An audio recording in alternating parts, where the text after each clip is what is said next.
Chers suiveurs, viewers du blog d'Alice, bonjour. Bienvenue dans ce nouveau numéro où nous vous conduisons à la découverte du SAMU social gabonais. Qu'est-ce que c'est? Quels sont ses objectifs? Quels sont les Gabonais qui peuvent prétendre aux services et prestations donc donnés par cette entité? Vous le découvrez dans l'élément qui suit. Ils sont venus pour tout type de consultation. Ils sont bien entendu reçus par une infirmière qui reste ici. Chacun est reçu tour à tour, bien entendu. Une fois qu'ils ont reçu les paramètres, ils vont maintenant chacun chez les médecins. En journée, nous avons des spécialistes. En journée. Dans l'après-midi, nous avons plutôt les généralistes dans la journée, le matin, les généralistes, et l'après-midi, nous avons les spécialistes. Ça dépend. Chaque spécialiste intervient selon son jour de la semaine. D'accord. Qu'est-ce que vous faites exactement? Les patients qui sont là, comment ça se passe? Ils viennent d'eux-mêmes? Ils se déplacent? Ils viennent d'eux-mêmes. Ils vous appellent avant ou comment ça se passe? Il y a ceux qui viennent d'eux-mêmes, bien entendu, qui sont reçus toujours. Il y a ceux qui appellent le 1488. Donc il faut appeler le 1488. C'est un numéro vert qui ne permet pas de consommer quoi que ce soit. Le temps d'observation est de combien d'heures à peu près? Ça dépend, mais nous sommes disposés à garer le malade jusqu'à 17 h. Ça, c'est au cas où on peut tout faire ici, mais quand on ne peut pas, on le transfère immédiatement à l'hôpital. Immédiatement. Quand les pronostics vitaux sont prononcés, on le transporte automatiquement. L'ambulance est disponible, le médecin là, va avec lui, avec l'infirmier. Là, nous avons une salle de soins qui est prévue normalement pour les pansements. Tout type de pansement dont nous avons ici, que les patients viennent pour les blessures graves, pour les soins vraiment de pansement. Donc, c'est la salle où on prend en compte tous les pansements possibles. Donc, comme nous savons qu'il y a beaucoup d'agressions, bien entendu, et on les soigne automatiquement, ils ont des pansements, tout type de soins. Donc, ici, nous avons la possibilité de recevoir chez le médecin qui sont disponibles dans la journée. Nous avons un généraliste qui est là. Donc, c'est ici, nous avons le premier médecin. On peut ouvrir. Donc, là, nous avons le médecin qui est là, qui vient de recevoir mes malades. Bonjour. Donc, elle reçoit selon la fréquence. Il y a un patient qui va arriver. Allez.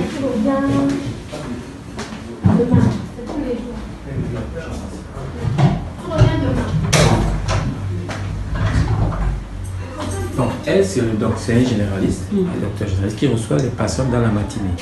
Mais l'après-midi, il y aura un spécialiste. Donc, nous avons les spécialités que nous avons. C'est entre métal.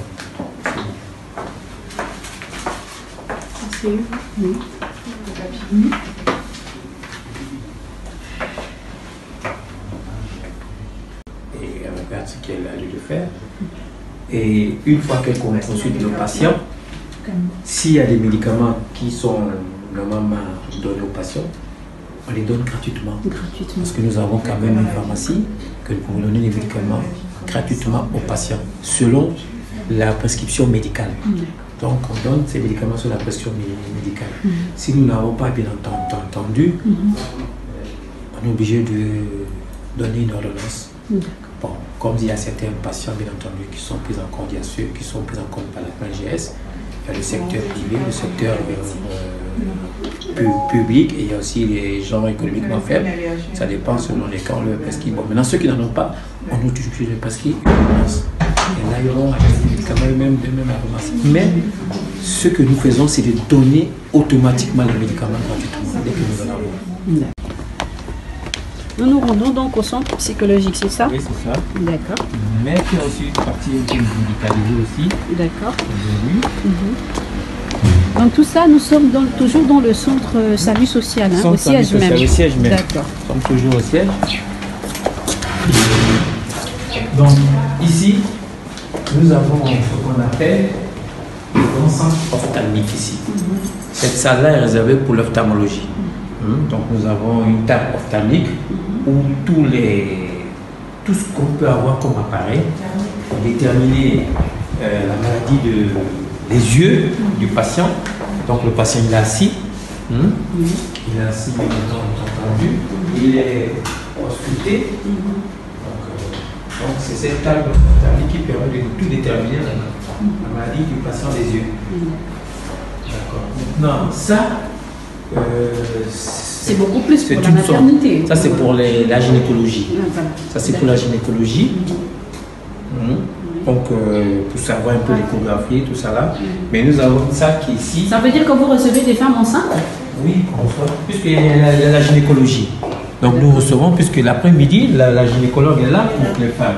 Donc nous avons une salle ici. Mais est-ce qu'il vous est arrivé d'avoir des accouchements d'urgence ou ce type de situation? Dans les ambulances, nous avons fait directement. Parce que comme on nous appelle, nous sommes appelés à intervenir à tout niveau, à tout type d'endroit. Dès qu'on nous appelle dans une maison, ça c'est pour les femmes, la gynécologie. C'est une sonde. Ça permet de déterminer aussi l'enfant, la paramètre, les sondes qu'on utilise, c'est ça. On permet d'utiliser, on met sur le ventre de la femme pour savoir qu'est-ce qu'il a, est-ce que l'enfant vit bien, quel est le sexe, tout ça, machin. Et automatiquement, il y a une image qui vient sur cette machin-là, on peut savoir. On fait des échographies avec ça. Donc ça permet, bien entendu, on reçoit. Donc, et ça, c'est des appareils de cardiologie qui permet de déterminer le cœur, tout ça, on permet de savoir tout ça. Bon, ça, ce sont des... Donc ici, on reçoit bien entendu, on la reçoit ici sur la table. C'est ici la gynécologue s'assied. Et elle aussi, on reçoit quel jour? Elle a un jour déterminé. En général, elle reçoit les mardis. Elle a 2 jours dans la semaine, mardi et vendredi. Donc, elle reçoit. Je vais vous donner bien le jour. Toujours les mêmes horaires. Elle, c'est la partie de l'après-midi. À partir de 13h, elle est déjà là. Et elle reçoit que dans les après-midi. Mais en général, c'est sur un rendez-vous. Mais il arrive aussi que le rendez-vous ne s'y est pas parce qu'il y a des gens qui ont des urgences, on est obligé de les recevoir. Donc, mais tout doit toujours passer par le 1488. Donc au niveau de Libreville, pour pouvoir être enregistré. Pouvoir être enregistré, bien entendu, donner un jour de rendez-vous. Mais il arrive qu'il y ait des gens qui viennent comme ça, qui sont sous le coup. Mais nous essayons quand même de caser parce que c'est quand même un spécialiste. C'est écrit. Donc en même temps, il y a aussi de la... ici, il n'y a pas que les psys qui interviennent. Nous avons aussi de la psychiatrie. Donc il y a un psychiatre qui intervient. Et son nom, c'est le jeudi en général. Et nous avons aussi un orthophoniste. Pour les problèmes de langage, il y a un orthophoniste qui intervient aussi ici, dans la semaine. Donc on a, comme je le disais, la psychologie, la psychiatrie, l'orthophonie.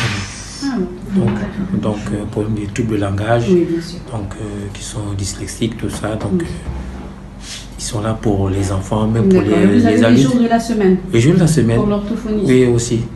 Donc, je vais vous donner le jour de tous les spécialistes. Un listing. Je vous donne. Donc, vous allez... Les personnes viennent d'où? L'urgence sanitaire et sociale de proximité. Ils étaient au quartier derrière la prison où ils ont vu plusieurs Gabonais ou étrangers qui ont des pathologies peut-être, qui sont un peu malades, qui sentent un peu mal, et ils les ont traités dans la journée. D'accord. Donc ils leur ont administré les soins depuis le matin, depuis ce matin. Donc c'est une équipe composée, comme je vous disais tout à l'heure, de médecins, d'infirmiers et de psychologues. D'accord, mais est-ce que c'est ciblé par jour ou bien chaque jour, il y a des équipes qui se déploient dans tous les quartiers? Comment c'est? Il y a un organigramme précis? Non, l'organigramme, c'est le DG lui-même qui le donne. Il peut dire dans la semaine, nous sommes dans tel arrondissement. Et nous y allons dans la semaine. Hein? Et en général, ça se solde par une très très grande consultation le samedi. Où on peut recevoir plus de 500 à 1000 patients. Donc en général, on est là comme ça. On commence de lundi jusqu'à samedi. Donc là, ils reviennent du quartier derrière la prison, parce que je pense qu'il est prévu peut-être, quand je vois le dessin, parce qu'on sait quand ça se passe comme ça, peut-être qu'il est prévu une grande consultation samedi. Donc c'est prévu toujours, mais l'endroit indiqué, ça doit être dans la zone là. Ça peut se faire chez nous, comme nous sommes aussi derrière la prison, comme ça peut se faire chez un chef de quartier qui nous donne un endroit bien indiqué pour pouvoir recevoir tous les patients, tous les Gabonais qui ont des problèmes de santé médicale. L'ancien qu'il avait, c'est là. c'est l'ancien. Donc en fait là vous venez, vous avez un patient qui est arrivé avec un ancien triste. Qui est venu en consultation normale. Oui. Hein, parce qu'il a dit qu'il se sentait un peu mal. Il est venu en consultation normale. Et après, nous on a estimé que le tricycle sur lequel il est venu n'était plus adapté. Et puis on a donné un nouveau tricycle. Donc nous l'avons donné ce tricycle parce que pour faire bon usage, pour qu'il ait moins de souffrance là-dessus. Parce qu'on s'est dit que l'ancien ne correspondait plus, ne répondait plus aux normes. Donc on l'a donné un nouveau. Handicapé. J'avais un problème de fauteuil. J'ai dû m'endetter pour avoir un fauteuil. Et j'ai été surpris par ce je crois, qui a constaté que j'avais un problème entre les palettes de mon fauteuil et mon fauteuil, qui m'a offert un fauteuil. Et on va dire qu'aujourd'hui c'est un soulagement pour vous, pour votre mobilité. C'est un soulagement énorme. Et en tant que président de l'association, je crois qu'il y a quelques années avec Handicap International, on avait fait un partenariat où lorsqu'un handicapé avait un problème de fauteuil, il téléphonait à un numéro vers Handicap International, il venait prendre le fauteuil, le réparer et en attendant vous remettez un fauteuil de France. Donc les médicaments viennent soit dans les conteneurs, bien entendu, il y a une partie qui vient dans les malles. Donc ça vient ici. Il y a une partie que nous amenons ici parce que nous avons besoin pour à cause du centre médical et pour tous les services que dans l'urgence de proximité aussi qui en ont besoin pour travailler, être sur le terrain avec ces médicaments-là. Donc voilà quelques malles que nous avons ici. Vous pouvez voir le contenu. Ces médicaments-là sont utilisés beaucoup en Europe. Donc nous avons des médicaments de grande qualité, premier choix. D'accord, on peut les voir? Oui, vous pouvez les voir. D'accord. Donc nous avons ici. Nous avons du Bactrim, nous avons de la metformine, nous avons du Pragiparza. Ce sont des médicaments qui viennent de l'Europe. La France, c'est la Tulipe, qui est une urgence et solidarité internationale. C'est eux qui nous envoient ces médicaments. Donc on prend avec eux. Donc, ici, nous avons du sodium, nous avons du dexaméthasone. Nous avons des ampicillines par exemple, nous avons un lit de caïne. Et ça par exemple, ça sont bien entendu les couvertures de survie. Quand un malade a vraiment froid, on lui met ça sur les machins. Et ça sont les couvertures de survie. Ce sens-là. Donc c'est ça. Donc c'est pour les malades. Bon, ça ce sont des pansements et tout. Voilà, chers suiveurs, viewers du blog d'Alice, ce qu'il fallait savoir sur le SAMU social gabonais. Nous espérons qu'il n'aura plus désormais de secrets pour vous. On se retrouve très bientôt pour un nouveau numéro du blog d'Alice.